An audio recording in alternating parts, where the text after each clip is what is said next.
Students, today in this video we shall discuss third stanza of the poem An Elementary School Classroom in a Slum, composed by Stephen Spender.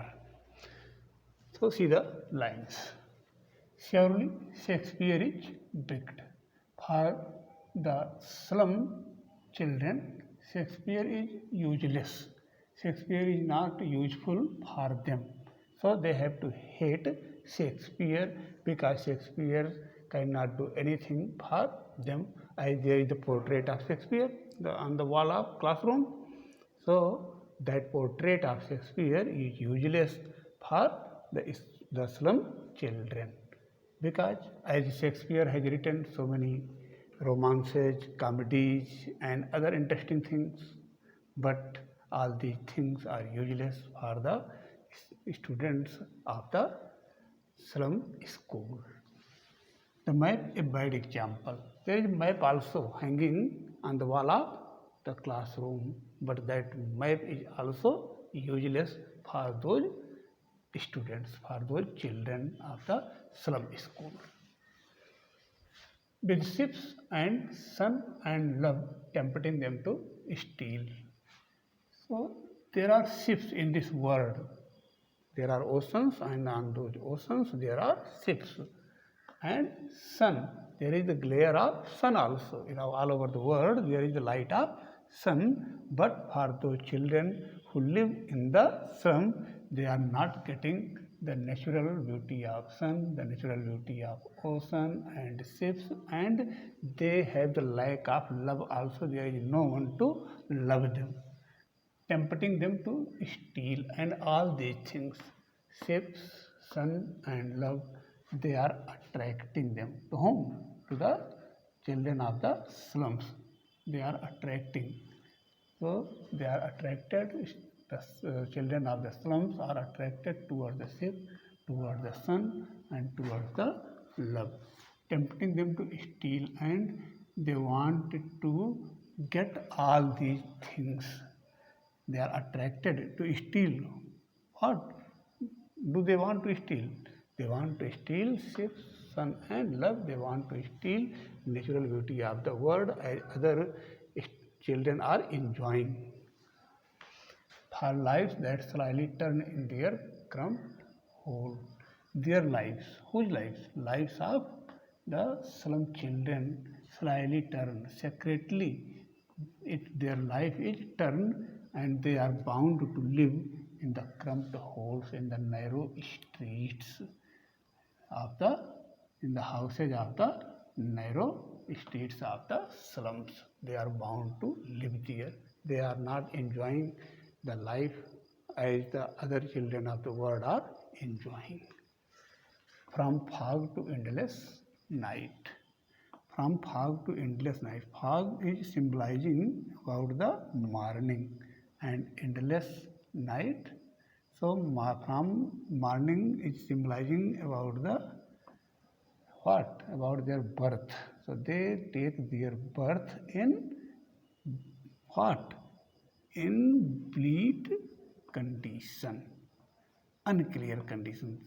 When they are born, their life is not clear, and to endless night, and they die to the darkness. Means they are born in the darkness, their future is not bright, and they die in the darkness in those slums.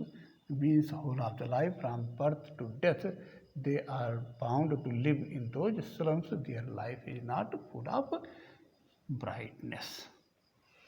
On their slag heap, they live on the garbage, whatever they collect. So their life, they are bound to live the life on garbage in the slum.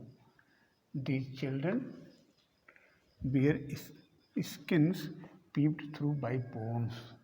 These children of the slum, bear skins. Their body is covered with what?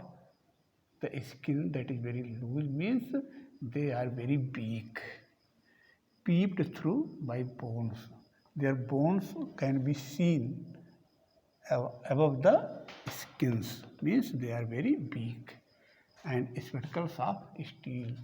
They wear the glasses, specs and they are made of steel with mended glass, and the glass of those specs are repaired. Mended means repaired, like bottle bits on the stones.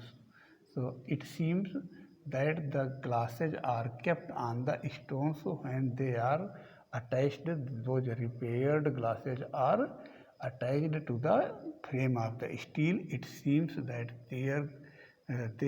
these glasses are kept on the pieces of stones. All of their time and space are foggy slum. All of their time means whole of their life. Time and space means life.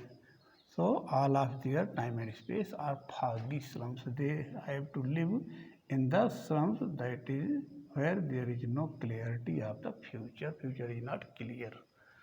So blot their maps.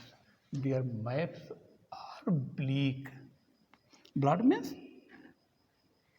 bleak. Their maps are bleak, with slums as big as Doom. As they live in the slum, and slum is compared as the Doom. Doom means hell.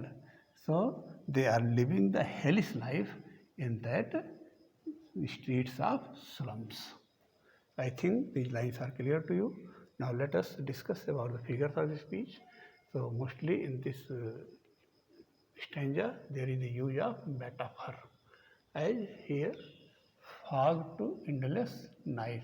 Their life is compared to fog and endless night.